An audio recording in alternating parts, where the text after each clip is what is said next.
Nous vous saluons dans le nom de Jésus-Christ, notre Seigneur et Sauveur. Aimables téléspectateurs, enfants de Dieu partout dans le monde, Shalom.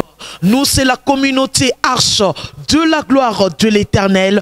Ici, du côté Afrique, l'Arche est dirigée par notre papa, le couple évêque Israël Monga, ensemble avec la prophétesse.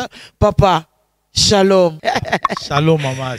Papa, vous allez bien? Non, ça va, le Seigneur nous soutient. Alors, comme on a toujours dit, derrière un grand homme, il y a une grande dame. Là, nous saluons la présence de notre maman, la prophétesse Abigail Monga, qui est de quelque part.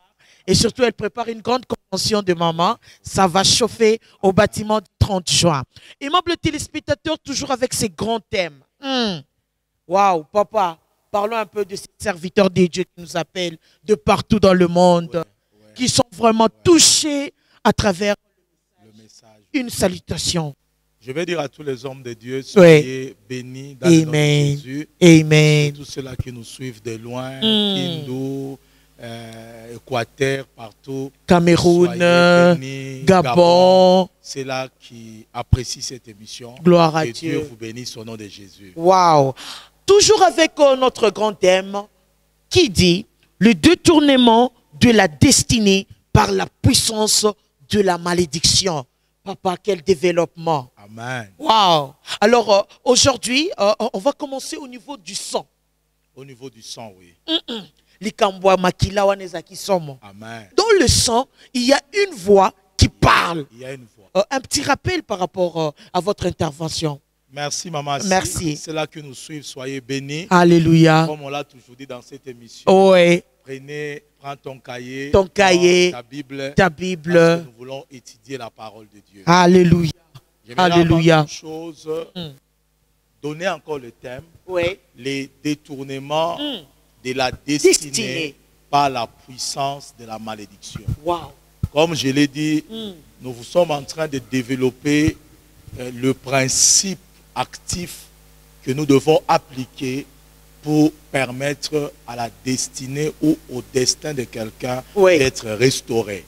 Toi qui me suis cette émission, sois sûr, avant la fin, ta destinée sera restaurée au nom de Jésus.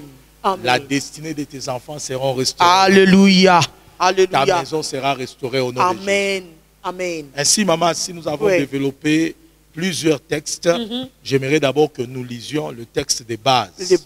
Nous prenons notre Bible dans les livres des Nombres 23. Nombre 23. Et je vais faire commencer au premier verset. Balaam dit à Balak, bâtis-moi ici cet autel. Et prépare-moi ici 7 taureaux et 7 béliers. Verset 2. Balaam fit ce que Balaam avait dit. Et Balak fit ce que Balaam avait dit. Et Balak et Balaam offrirent un taureau et un bélier sur chaque autel. Maman, si j'ai développé le principe de la malédiction qui détruit la destinée, qui déroute la destinée sur 3 points. Le premier point, c'était l'autel et le sacrifice. Le deuxième point, j'ai parlé de l'image. Et le troisième point, j'ai parlé de la parole. J'aimerais cela que nous suivons puissent comprendre les composantes de la puissance de la malédiction capable de détourner la destinée de quelqu'un. Ce n'est pas toute malédiction qui peut détourner la destinée. C'est la malédiction qui est associée à des autels qui est capable de détourner la destinée. Et nous voyons qu'Israël allait vers la terre promise et on voulait détourner sa destinée. De la même manière, je suis en train de parler, il y a quelqu'un qui m'entend, on est au point de détourner ta destinée, la destinée de tes enfants. Pendant que tu écoutes cette parole, l'autel de la croix a été préparé pour toi, le sacrifice de Dieu a été préparé et les 7 paroles ont été proclamées. Que ta destinée soit restaurée. Amen. Alors le deuxième texte, maman, nous sommes en train de poser la fondation. C'est dans les livres de Genèse. Très bien. Genèse 4, ceux-là qui nous suivent encore, soyez bénis. Et nous lisons à partir du verset 9. Écoutez ce que dit la parole de Dieu. L'Éternel dit à Caïn, où est ton frère Abel? Il répondit, Je ne sais pas. Suis-je les gardiens de mon frère? Écoute la réponse qu'il donne à Dieu. Alors Dieu, pour lui montrer que je connais ce qui s'est passé par rapport à ton frère. Dieu étant omniscient, Dieu voyant tout, il dit, qu'as-tu fait? La voix du sang. C'est là que nous suivons souligner la voix du sang de ton frère. Crie de la terre jusqu'à moi. Wow. Et c'est fort. Wow.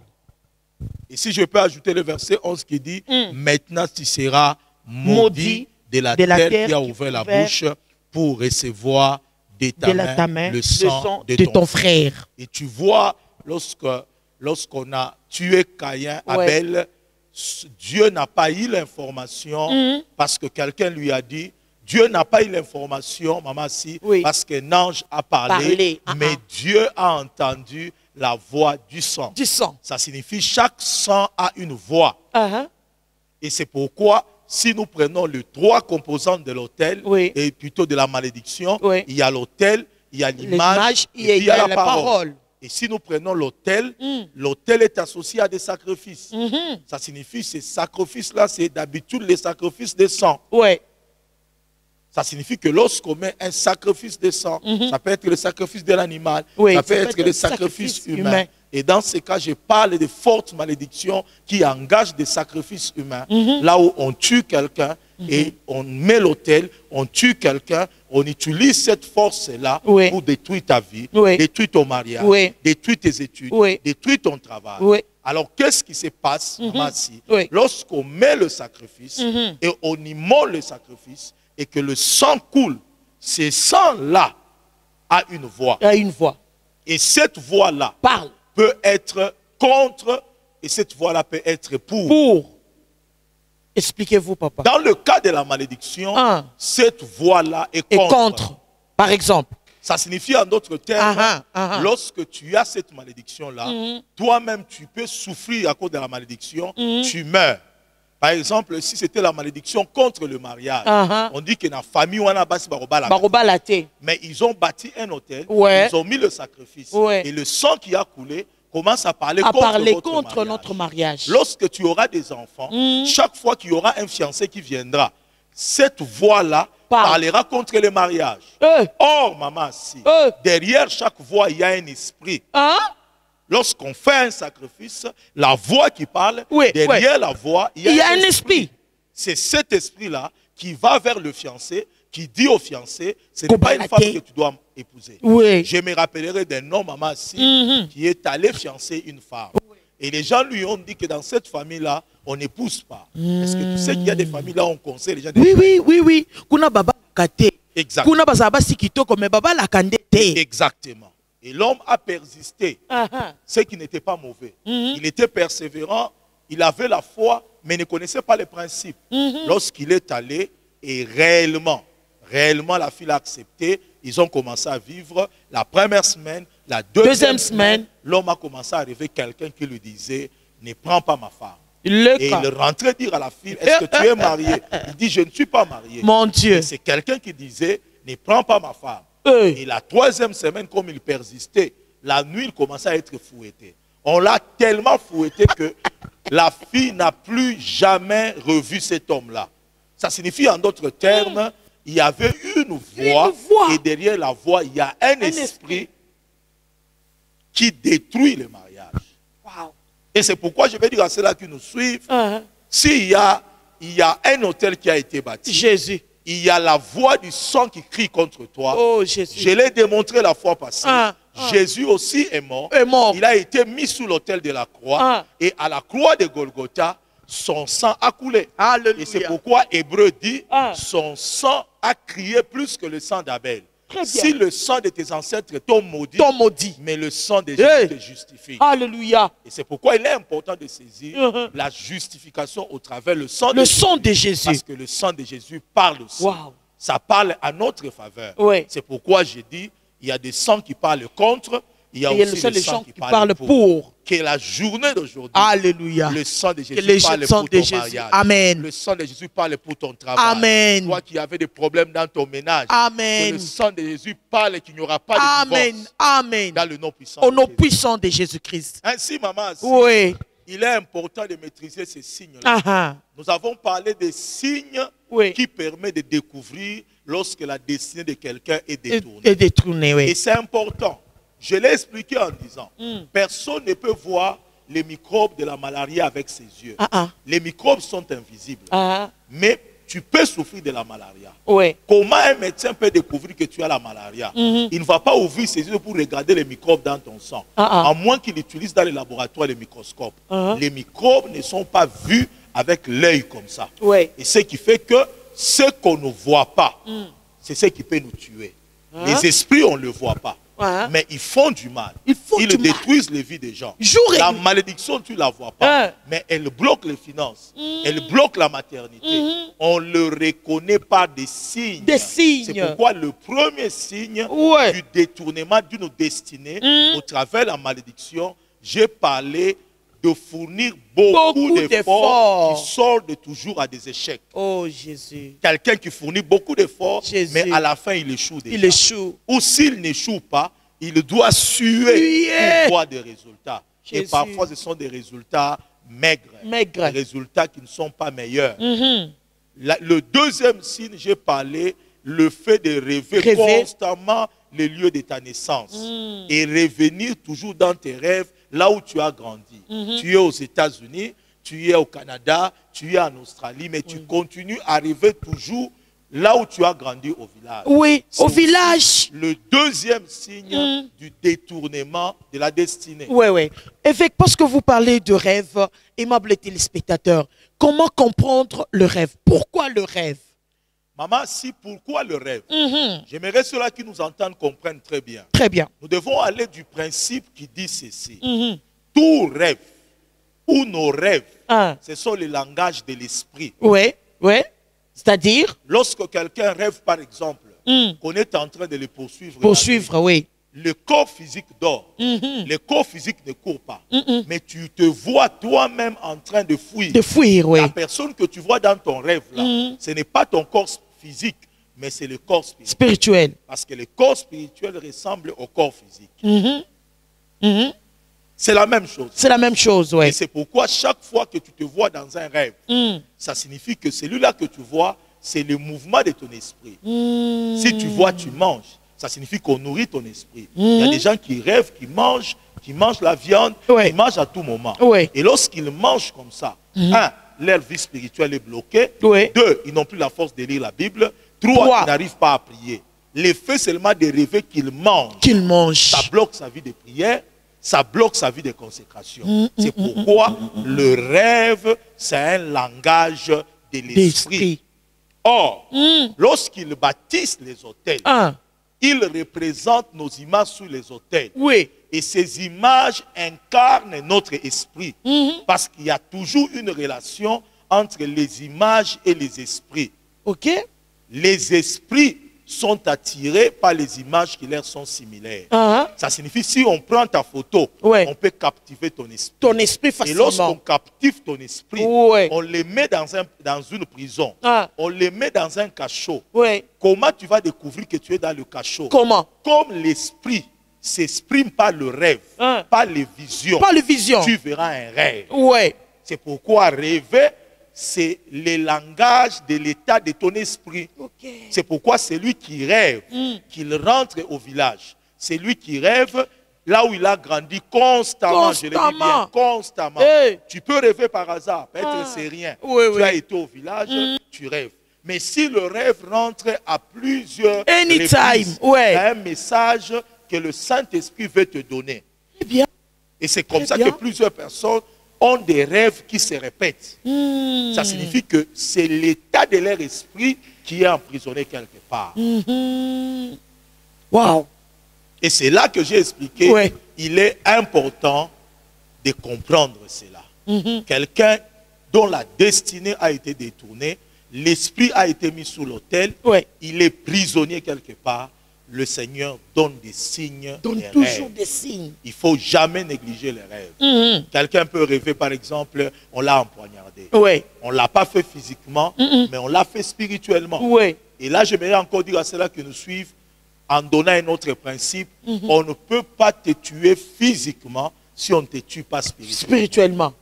Papa, en d'autres termes, on ne peut pas t'avoir physiquement si on ne t'a pas spirituellement. Très bien. Ça signifie que l'ennemi commence d'abord dans ton esprit. Il captive ton esprit. Oui. Il tue ton esprit. Et puis après un temps, tu meurs physiquement. Tout commence toujours dans le spirituel. Voilà. Alors, toutes les transactions qui se font sur le plan spirituel, le Seigneur permet que tu le voies au travers les visions et le rêve. Et le rêve. Donc c'est important de rêver. C'est important de rêver. Très bien. Pendant que je suis en train de prêcher, le Saint-Esprit me dit de prier pour plusieurs personnes. Alléluia. À la fin de cette émission, Alléluia. qui n'arrivent pas à rêver. À rêver. Dieu m'a dit qu'ils ont un esprit d'oubli des songes. Même d'oubli des rêves. Ils oublient ça. Le diable les a aveuglés. Une personne normale. Oui. Et retenir ce qu'on rêve. Exactement. Même si tu n'arrives même pas à interpréter. Exactement. Il y a des gens qui disent, Dieu m'avait parlé, mais le matin j'ai oublié. Ça signifie qu'ils ont cet esprit-là. Si vous nous entendez, que au travers de cette émission, Alléluia, que le rêve soit restauré au nom de Jésus. Au nom de Dieu Jésus a parlé à Joseph par le rêve. Il est devenu grand au travers le rêve. Parce que c'était le langage de l'esprit. Wow. Mais c'est vrai avec Joseph. Exactement. Par le rêve. Par le rêve. C'est un mystère. C'est un mystère. Ça montre la santé spirituelle. Wow. Ça montre la santé spirituelle.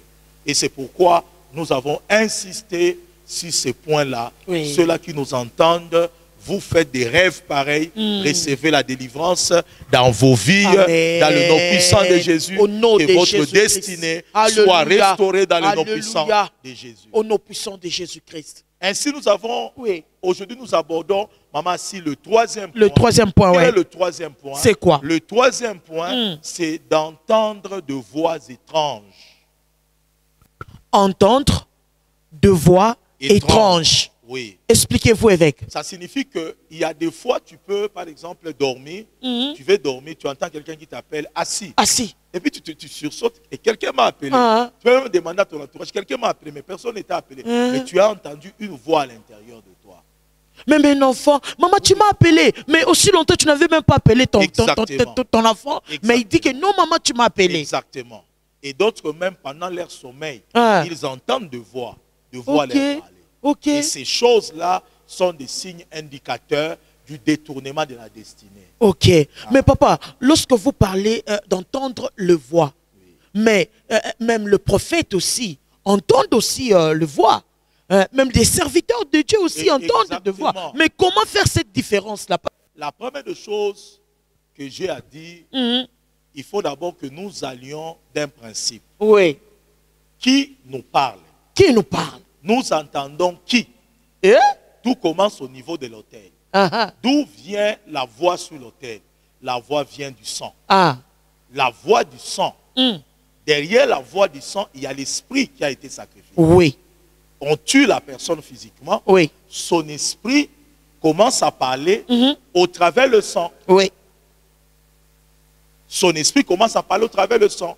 Ça signifie là où il y a le sang de quelqu'un, là où il y a son esprit. Son esprit. La voix du sang, c'est la voix de l'esprit de la personne qui a été sacrifiée. Ça signifie que si dans cette voix-là, on dit, dans cette famille-là, personne ne réussira. Dans cette famille-là, il n'y aura jamais de directeur. Dans cette famille-là, les femmes ne peuvent pas se marier, même les hommes. Pour se marier, c'est un problème. La voix-là, derrière la voix, il y a l'esprit. Et c'est cet esprit-là qui va vers cette descendance-là pour accomplir les paroles de la malédiction. Alors c'est cette voix-là qui retentit dans les oreilles de la descendance parce que cette descendance-là a été condamnée, a été liée à une malédiction associée à l'autel. Donc la voix du sang, c'est l'esprit qui part pour accomplir la malédiction. Et c'est cet esprit-là qui parle. Donc, si je comprends très bien, c'est un esprit mauvais. C'est un esprit mauvais. Du monde des ténèbres. Exactement. Ça vient de manière à amener la personne à commettre une erreur, à lui enlever la paix. Quelqu'un peut être là en disant, il entend une voix qui dit yo vi na yo la ragabo. Oui. Et il entend quelqu'un lui dire. C'est comme deux voix là. Il sent cette voix-là. Normalement, ceux-là qui sont avertis spirituellement, ils arrêtent cette voix-là. Ils disent à cette voix-là, moi je réussirai. Amen. Moi je réussirai. Donc c'est comme si c'était une oppression. Exactement. Oui. Ça signifie la différence, c'est à quel niveau. Lorsque quelqu'un est chrétien, la chrétienté est liée à la bénédiction. Oui. Parce que la bénédiction, c'est le contraire de la malédiction. Ça signifie que lorsqu'il y a la bénédiction associée à l'autel de la croix, l'esprit qui parle, c'est le Saint-Esprit. Le Saint-Esprit. De l'autre côté, l'esprit qui parle, c'est l'esprit démoniaque. Lui accompagne la malédiction, le Saint-Esprit accompagne la bénédiction. Parce que vous parlez du Saint-Esprit, évêque, c'est une petite parenthèse. Comment comprenez-vous le Saint-Esprit, cette personne du Saint-Esprit, la puissance du Saint-Esprit? Comment vous comprenez en tant qu'évêque? La première des choses, avant que j'explique qu'est-ce que c'est le Saint-Esprit, j'aimerais d'abord terminer en disant, là l'esprit démoniaque parle. Lorsqu'il parle, il parle de manière à oppresser. Mais le Saint-Esprit, lorsqu'il parle comme une petite voix que tu peux même négliger. C'est pourquoi on dit qu'il est l'esprit de la liberté. Là où il y a le Saint-Esprit, là où il y a la liberté. Mais de l'autre côté, l'esprit démoniaque vous contraint à faire ça, à faire ça. Vous essayez de vous imposer. Et n'est que lorsque tu fais ça, tu commences à regretter. Mais le Saint-Esprit, lui, il t'explique. Et de l'autre côté, lorsqu'il parle, tu sens la paix te quitter. Alors que lorsque le Saint-Esprit te parle, tu sens la paix dans ce qui est là. Mais même l'assurance. Et il a la douceur. Il a la douceur. Et alors, c'est là la différence de distinguer les deux voix. L'autre est contraint. L'autre oppresse, l'autre il est douce, il n'insiste pas. Tu peux lui dire, tais-toi, il se tait. Ce que tu fais là n'est pas bien, il se tait. Alors qu'est-ce que c'est le Saint-Esprit? Le Saint-Esprit, il est celui qu'on appelle l'exécuteur de la bénédiction. Parce que de l'autre côté, l'esprit qui parle, c'est l'esprit aussi exécuteur de la malédiction. Il parle pour t'amener à tomber dans le piège de la malédiction. Et j'aurais à expliquer au quatrième point, au quatrième signe, vous allez mieux comprendre ça. Alors, qu'est-ce que c'est le Saint-Esprit? Le Saint-Esprit est l'esprit exécuteur de la bénédiction. Là, je m'aimerais expliquer à ce niveau-là. Maman assis, pour détruire une malédiction, je peux le précipiter, on les fait à deux niveaux. Le premier niveau, on anéantit une malédiction par la bénédiction. En d'autres termes. Lorsque tu pries, tu ne peux pas dire telle chose ne va pas m'arriver, telle chose ne va pas m'arriver. Tu peux seulement annuler. Mais après que tu as annulé la malédiction, tu dois dire le contraire de ce qui a été dit. Par exemple, on dit dans votre famille, yo, okobala kate. Maintenant, si tu veux annuler ça, tu vas dire ngai nakobala.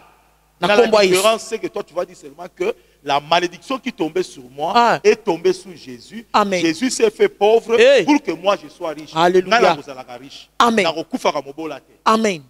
À chaque fois que tu confesses cela, le Seigneur exécute. L'Esprit de Dieu exécute aussi. Exactement. Donc pour annuler la malédiction, il faut l'annuler par la bénédiction. Là où on t'a maudit, tu dois être béni. Et c'est pourquoi c'est lui qui m'entend. S'il y a une bouche qui t'a maudit, le Seigneur a établi sur ces plateaux une autre bouche pour te bénir. Amen, amen, amen, amen. Et c'est pourquoi la seule manière d'anéantir la malédiction, c'est de proclamer la bénédiction. Alléluia. La deuxième dimension, derrière chaque malédiction, il y a un esprit. Et c'est un esprit de mort. C'est l'esprit des morts. C'est pourquoi on bâtit l'autel, on tue la personne, on prend cet esprit de mort, on les lance sur la personne pour accomplir la malédiction. Ce qui fait qu'il ne suffit pas seulement d'annuler la malédiction par la bénédiction. Après avoir fait ça, il faut maintenant lier l'esprit des morts exécuteur de la malédiction. Tu le demandes de s'éloigner de ta vie. Ça c'est vrai. Et de l'autre côté, lorsque on te bénit, derrière la bénédiction, il y a aussi un esprit exécuteur de la bénédiction. Or, cet esprit-là qui bénit, il n'est qu'en Dieu. Cet esprit-là qui bénit, il n'est que dans Yoshua. Alléluia. On ne peut pas le trouver dans le monde des ténèbres. Oh, Satan Jésus. ne bénit jamais. Oh, Satan Jésus. maudit. Il n'y a que Jésus, qui bénit. C'est pourquoi la Bible dit la bénédiction de l'Éternel enrichit. Il n'a fait suivre d'aucun chagrin. Parce que derrière la bénédiction, il y a la vie. Derrière la bénédiction, il y a l'esprit de vie. Alléluia. Derrière la malédiction, il y a l'esprit de mort. Alléluia. Alléluia. Alors, qu'est-ce que c'est le Saint-Esprit? Le Saint-Esprit. Le Saint-Esprit, c'est la troisième personne de la Trinité. Il y a le Père, il y a le Fils, il y a le Saint-Esprit. Le Père, c'est la pensée. Le Fils, c'est la parole. Et le Saint-Esprit, c'est l'action. Alors, qu'est-ce que c'est le Saint-Esprit? Il n'est pas la pensée, il n'est pas la parole, il est l'action. Il faut que Dieu pense, il faut que le Fils parle et que le Saint-Esprit vienne exécuter. C'est pourquoi le Fils nous bénit par la parole. On ne peut pas bénir par la pensée. On bénit par la parole. Si je ne libère pas ma parole, tu ne seras pas béni. Même si j'ai la pensée de te bénir.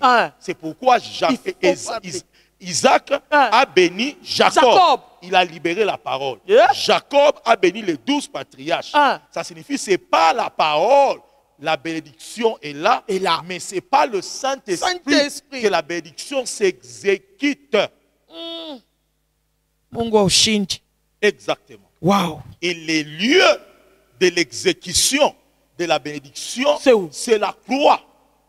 Parce que la Bible dit, Christ nous a rachetés de la malédiction de la loi.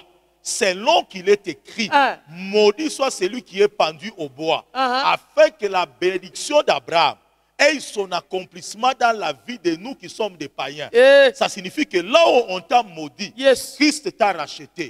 Mais il t'a racheté où? Il t'a racheté à la croix. Christ, c'est qui? C'est la bénédiction. La croix, c'est où? C'est les lieux. C'est pourquoi la croix, la bénédiction, le Saint-Esprit vient, l'exécution de la bénédiction s'accomplit dans ta vie. Alléluia. Alléluia. S'accomplit dans ta vie. Aimable téléspectateur, papa, recommencez encore. L'œuvre de la croix, vous avez dit, c'est le lieu de la bénédiction. Jésus. C'est le lieu du transfert de la bénédiction. Jésus. Sans la croix, il n'y a pas de transfert. Jésus est la bénédiction accomplie parce que tout a été accompli en lui. Les maisons que nous cherchons, les mariages que nous cherchons, les voitures que nous cherchons, tout ce que nous cherchons est en Jésus. Mais Dieu ne peut pas nous les communiquer comme ça. Jésus est la matière brute. Elle ne peut pas être transférée sans l'œuvre de la croix. C'est à la croix que le Seigneur a ouvert Jésus. C'est au travers le Saint-Esprit qui nous a donné cette bénédiction. C'est pourquoi il y a la croix, il y a aussi la Pentecôte. À la croix, tout est accompli. À la Pentecôte, tout est transféré. Alléluia. Alléluia. Tout est transféré. Alléluia. Et c'est pourquoi le rôle du Saint-Esprit, c'est lui qui exécute. C'est lui qui a foi en cette parole. Le Saint-Esprit n'a pas de distance. Tu peux être au Bas-Congo. Tu peux être à l'Est. Tu peux être à Kinshasa. Tu peux être au Cameroun. Tu peux être au Gabon. Si tu crois que Jésus est Seigneur. Si tu crois qu'il est mort à la croix. Si tu crois que tout a été accompli en lui. Le Saint-Esprit te transmet le travail. Il te transmet la maternité. Il te transmet la guérison. Selon qu'il est écrit, par ses maîtresses, nous sommes guéris. Tu es guéri. Amen. Donc, qui est le Saint-Esprit? Qui est le Saint-Esprit? L'exécuteur de la bénédiction, contrairement à l'esprit de mort, qui est l'exécuteur de la malédiction. Si tu as été maudit de manière à ce que ta destinée est transférée, moi je te bénis de manière à ce que le Saint-Esprit te retourne dans ta destinée. C'est comme ça que les enfants d'Israël, maman, ils étaient en Égypte, ils étaient dans la servitude. Ils construisaient, ils n'habitaient pas. Ils faisaient le champ, mais ils ne mangeaient pas. Mon Dieu. Et la Bible déclare, ils ont bâti des villes comme Ramsès. Ce n'était pas leur ville. Il y a des gens dans la vie, ils travaillent, mais les autres mangent. Il y a des gens dans la vie, ils ont des enfants. Lorsqu'ils sont bénis, ils meurent. Il y a des gens dans la vie, ils terminent les études, ils meurent. Ils ne jouissent pas de cette bénédiction, du fruit de son travail. Je vais dire à quelqu'un, c'était comme ça pour les enfants d'Israël. Leur destinée était détournée. Mais le jour où Dieu a dit, j'ai entendu les cris, j'ai vu la douleur. Moi, l'Éternel, je suis descendu afin de vous délivrer et de vous remettre dans votre destinée. Quelle est votre destinée? C'est le pays où coule le lait et le miel. Qu'est-ce que Dieu a fait? il a choisi un leader. Aujourd'hui, un leader, c'est l'homme de Dieu. Aujourd'hui, un leader, c'est l'apôtre. Aujourd'hui, le leader, c'est le pasteur. Aujourd'hui, le leader, c'est le prophète. En d'autres termes, après les leaders, le Seigneur les a donné la nuée. La nuée est venue comme une troisième dimension. Et comme une deuxième dimension. Il fallait la nuée. Qu'est-ce que c'est la nuée? C'est quoi? La nuée, la journée. La nuit, la colonne de feu. C'est l'image du Saint-Esprit. Très bien. Il y a le pasteur, il y a l'apôtre, il y a le prophète, il y a le docteur. Mais de l'autre côté aussi, il y a le Saint-Esprit. La troisième dimension. Entre Pharaon et les enfants d'Israël, la Bible déclare, la nuée de Dieu est venue se mettre entre Israël et l'ennemi. Les ennemis n'arrivaient pas à atteindre le camp d'Israël parce qu'il y avait la nuée. Il n'y avait pas seulement la nuée. L'ange qui était devant, l'ange qui leur montrait le chemin, a changé sa position. Il est rentré derrière. Derrière. Il y a trois mystères. Il y a l'apôtre, il y a le prophète, il y a le serviteur de Dieu. Bien. De l'autre côté, il y a la nuée qui est le Saint-Esprit. Et puis après la nuée, il y a le mystère des anges.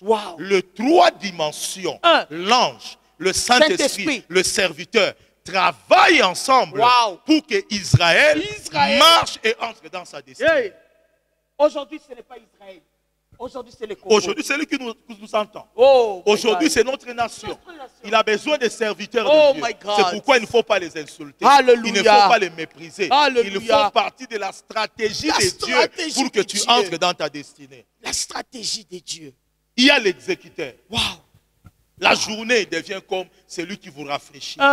La nuit, comme il fait noir. Il n'est pas seulement celui qui vous éclaire, c'est lui qui vous réchauffe aussi. C'est pourquoi on l'appelle les conforta. Les conforta, on l'appelle les paraclétos. Il est l'avocat. À même moment, le consolateur. Dans tes douleurs, dans tes pleurs, le Saint-Esprit te fortifiera. Il te dira, ma fille, vas-y. Cette année, tu auras ta délivrance. Il te dira, mon fils, ne te décourage pas. Le combat que tu as dans ton mariage changera. Mon fils, ne te décourage pas. Tu verras les finances être libérées. C'est pourquoi, pendant que nous vous bénissons, le Saint-Esprit opère. Le Saint-Esprit en action. Il agit. Il entre. Exactement. C'est pourquoi nous voulons dire à ceux qui nous suivent, soyez bénis. Le voix que vous entendez, nous le faisons taire au nom de Jésus. Seul le Saint-Esprit parlera à votre vie. Seul le Saint-Esprit conduira votre vie. Esaïe dit ceci. Désormais, tu entendras une voix qui te dira, voici le chemin, marche-y. Je veux dire à quelqu'un qui vit dans la confusion, il n'y aura plus de confusion cette année. Tu entendras une voix qui te dira, voici le chemin, marche-y. Et lorsque tu y marcheras, tu arriveras dans ta destinée. Parce que la destinée signifie la voie. La destinée signifie la direction. Aujourd'hui, il y a des gens qui prient dans les églises. Ils n'ont même plus la direction. Ils vivent dans la confusion. Ils prient beaucoup, mais ils n'ont pas d'issue.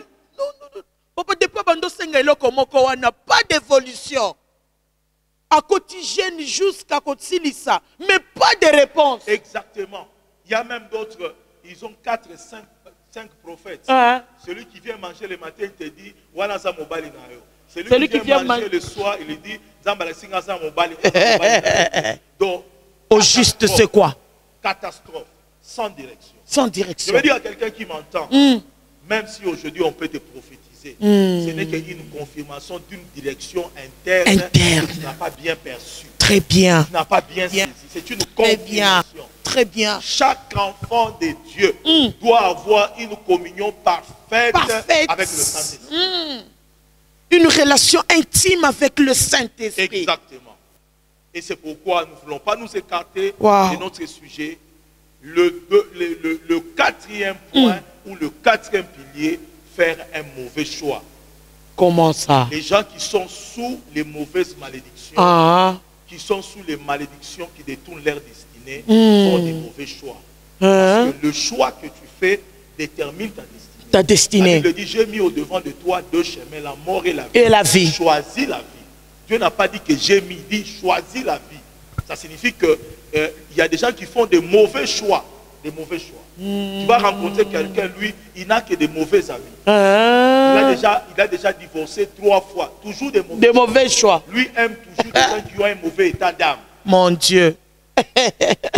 Des mauvais choix. Oui, Mosusu Azolanda biso, anatoka mui kanisa. Kanisa qui parle, oui, de Jésus, mais un mauvais choix. Il part encore dans une autre église. À comme il a possédé, papa. Exactement.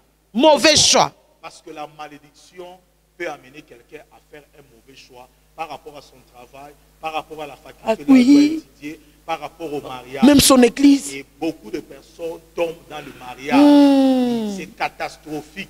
C'est pourquoi on ne peut pas recommander quelqu'un qui est encore sous l'oppression de la malédiction de faire un choix. Très bien. Il ne saura pas faire un choix. Oui, oui. Il faut d'abord briser la malédiction. Oui, briser l'oppression. Là, il peut bien choisir. Très bien. Il peut bien choisir. Très bien. Et c'est pourquoi il est important. Regarde Jacob et Esaü. Oui. Jacob a été béni. Il était voleur, mais lorsqu'il a eu la bénédiction, il a fait un bon choix. Oui. Mais Esaü a fait un mauvais choix. Il a fait un mauvais choix. Donc, de manière générale, oui. le 4e signe, je crois, le 5e signe, le micro, papa, c'est faire un mauvais choix. Un mauvais choix. Il a fait un mauvais choix. Il y a des gens qui font comme ça des mauvais choix et qui regrettent après. Tu es déjà dans l'histoire, tu es déjà dans la chose, mais il n'y a pas moyen encore que tu ressortes parce que tu as déjà fait un mauvais choix. Il est sous l'oppression de la malédiction. Mais il y a d'autres choix, papa, c'est par influence. C'est un mauvais choix aussi. Non, je connais une dame, maman, ici, c'est là que nous sommes, soyez bénis. Amen. Que ces messages vous aident. Cette dame-là a eu 3 hommes qui sont venus pour l'épouser. Oui. Et un était un homme d'affaires, un autre était un ingénieur, mais un autre était, je crois, un médecin. Oui. Alors, il a dit à sa mère, je suis dans l'embarras du choix. Il y a des gens qui ont la grâce d'avoir 3 choix à faire. Dieu a fait les choses comme ça. Alors, sa maman lui dira, de ces 3 personnes, je vois que l'homme d'affaires là, lui ne parle pas beaucoup. Il doit être un monsieur qui est bien. Oui. Je voulais dire à ceux-là qui nous suivent, la timidité n'est pas une qualité. Ce n'est pas le fait que quelqu'un ne parle pas qu'il est sage. Il a regardé la timidité.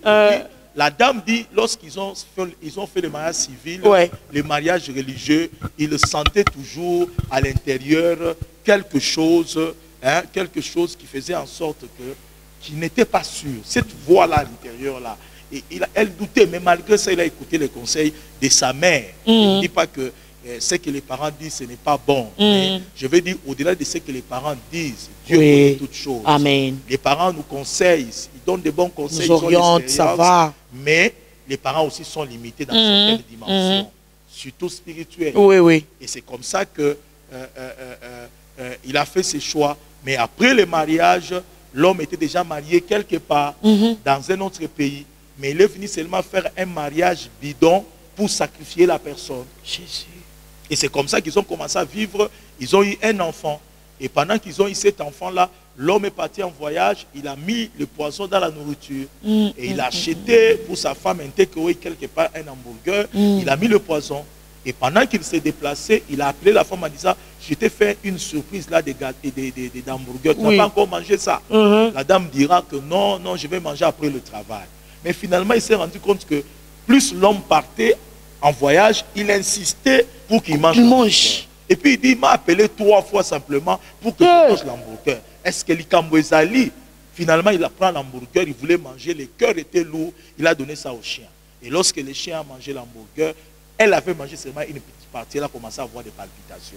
Et c'est comme ça qu'elle a failli mourir. Et heureusement, il a appelé les hommes de Dieu. Les hommes de Dieu ont prié, il avait tout vomi, elle a été sauvée. Cet homme-là, lorsqu'il a appris ça, il est parti pour des bons jusqu'aujourd'hui. Jusqu'aujourd'hui. Donc ça signifie en d'autres termes, le choix que tu fais détermine ta destinée. Le choix que tu fais détermine ta destinée. Oui, oui. Et lorsque tu es sous une malédiction, la malédiction amène l'oppression et l'oppression t'amène à agir en dehors du sens normal. Quelqu'un qui est oppressé ne fait jamais de bons choix. Et c'est pourquoi, même pour faire un choix, les disciples avaient prié. Lorsque Judas est mort, il fallait choisir un autre disciple qui est Matthias. Ils ont d'abord prié. Après avoir prié, ils ont fait un choix. Même toi qui nous suis, si tu veux faire un bon choix, ton choix doit être précédé par la prière. Parce que la prière brise l'oppression et ta volonté devient libre et le choix que tu fais sera un choix qui va aller dans la volonté de Dieu. Mais papa, il y a une personne qui nous suit. Peut-être lui, il a déjà fait ces choix-là. Hein? Ces couples-là, ils ont déjà fait ces choix-là. Il se trouve que ça, ces messages ici nous concernent. Qu'ils abandonnent ou bien qu'ils continuent ensemble. Je vais dire en termes simples, il y a 3 dimensions. La première dimension, il y a ce qu'on appelle la volonté parfaite de Dieu. Très bien. La deuxième dimension, il y a ce qu'on appelle la volonté permissive de Dieu. Oui. Et la troisième dimension, c'est ce qu'on appelle être en dehors de la volonté de Dieu. Il y a des gens qui vivent dans la volonté parfaite de Dieu. Oui. Regardez, Dieu appelle Moïse. Il dit Moïse, tu iras délivrer les enfants d'Israël. Oui. Moïse dit, je n'ai pas la parole facile. Dieu s'adapte. Il lui dit, écoute, c'est moi qui donne la langue. Mais il insiste tellement que moi, je ne sais pas parler. Alors Dieu dit maintenant, comme je voulais que toi-même, tu ailles parler au peuple, mais tu persistes et que toi, tu n'as pas la parole facile, alors je te donne Aaron. Oui. Oui. Maintenant, Aaron vient comme une volonté permissive de Dieu. Mais à la fin, qu'est-ce que Aaron a fait? Aaron a fabriqué le veau d'or et Aaron a détourné le peuple. Ça signifie qu'il y a des gens, au fait, parce qu'ils n'ont pas voulu écouter Dieu, le Seigneur les a laissés dans la volonté permissive. Dieu ne va pas leur demander de se séparer, mais c'est déjà fait. Mais Dieu va leur donner la capacité de supporter certaines conséquences. Lorsque Moïse a vu Aaron qui a fabriqué le veau d'or, Moïse a vu une grande perte. Il avait cassé la loi. Il a cassé. Et puis il a demandé pardon à Dieu. Dieu a demandé de faire encore une autre loi. Et quelqu'un qui vit dans la volonté permissive, il y aura des prix à payer. Mais Dieu peut toujours l'aider. Parce que Moïse a continué la mission. Voilà ce que je peux dire en termes simples. À la prochaine émission, j'aurai à expliquer ça. Et je me précipite un peu aujourd'hui de bénir le peuple de qui m'entend. Papa, vous devez parler. Vous devez nous bénir. Partout. Alléluia. J'aimerais que vous sachiez, le Dieu que nous vous prêchons, Jésus, est capable cette année de restaurer votre vie. Amen. Ce n'est pas la parole qu'il a créé le monde. Ce n'est pas la parole qu'il a créé tout ce que vous voyez. Alors je prie maintenant. Jésus. Dans le nom puissant de Jésus. Dans le nom de Jésus. Toi qui nous entends. Alléluia. Dont la destinée a été vendue. Dont la destinée a été détournée. Dont la destinée a été expoliée. Je prie maintenant. Dans le nom de Jésus. Que ta vie soit libérée. Amen.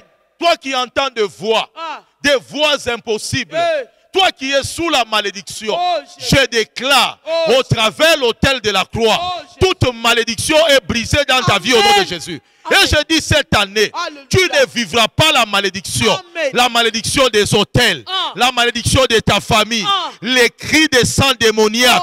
Au travers le sang de Jésus, sois justifié. Là où on a dit, tu n'auras pas le travail. Le sang de Jésus déclare, tu auras le travail. Là où on a dit, tu ne te marieras pas. Le sang de Jésus crie, mariage dans ta vie.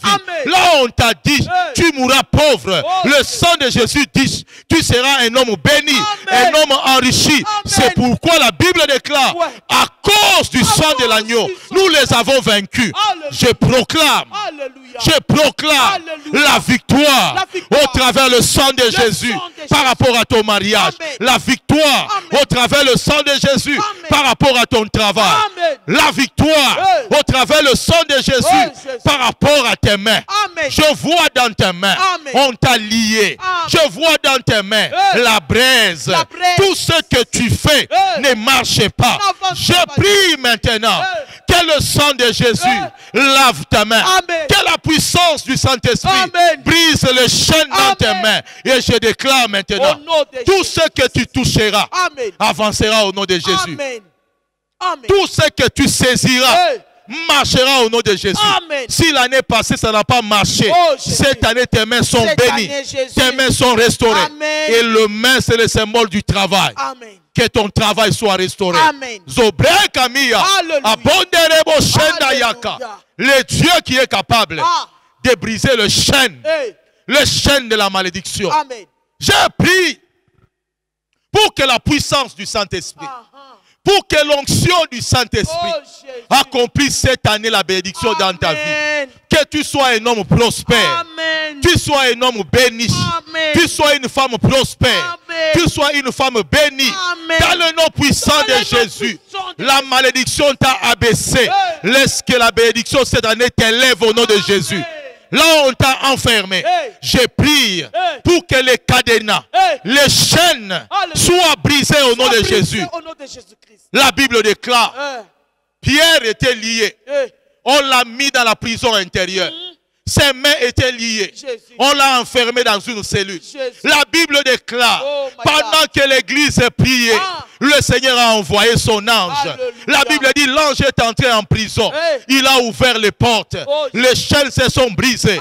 Et l'ange a dit à Pierre, mets tes sandales. L'ange a dit à Pierre, mets ta ceinture. L'ange a dit à Pierre, porte ton manteau.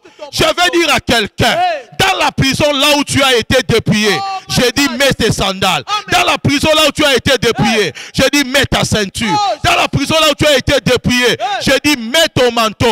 Je déclare, sors maintenant, va-t'en. Tu es libre, tu es libre, tu es libre, tu es libre. Au nom de Jésus, au nom de Jésus.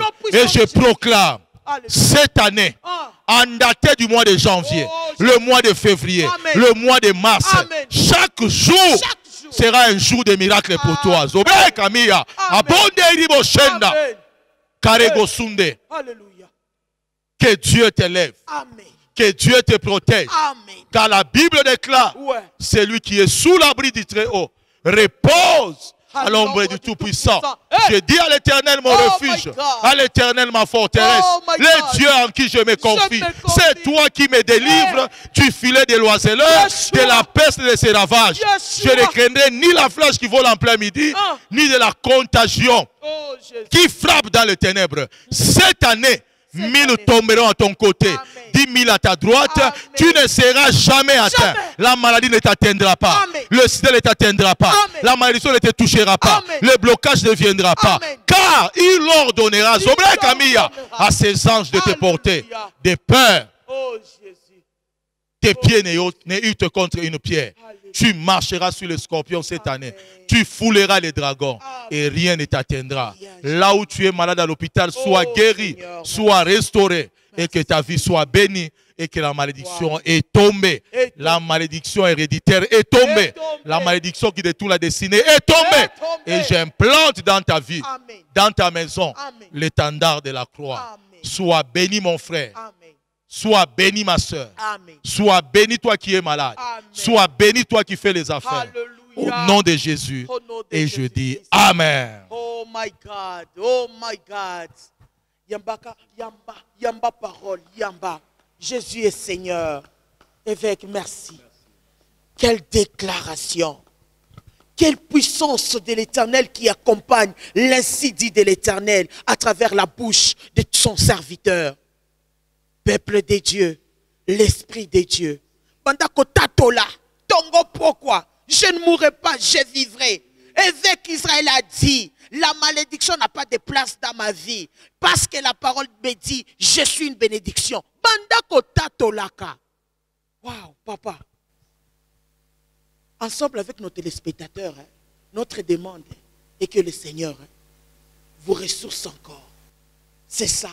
Biloko Yaboye, peuple de Dieu, chers serviteurs de Dieu, enseignez le corps du Christ.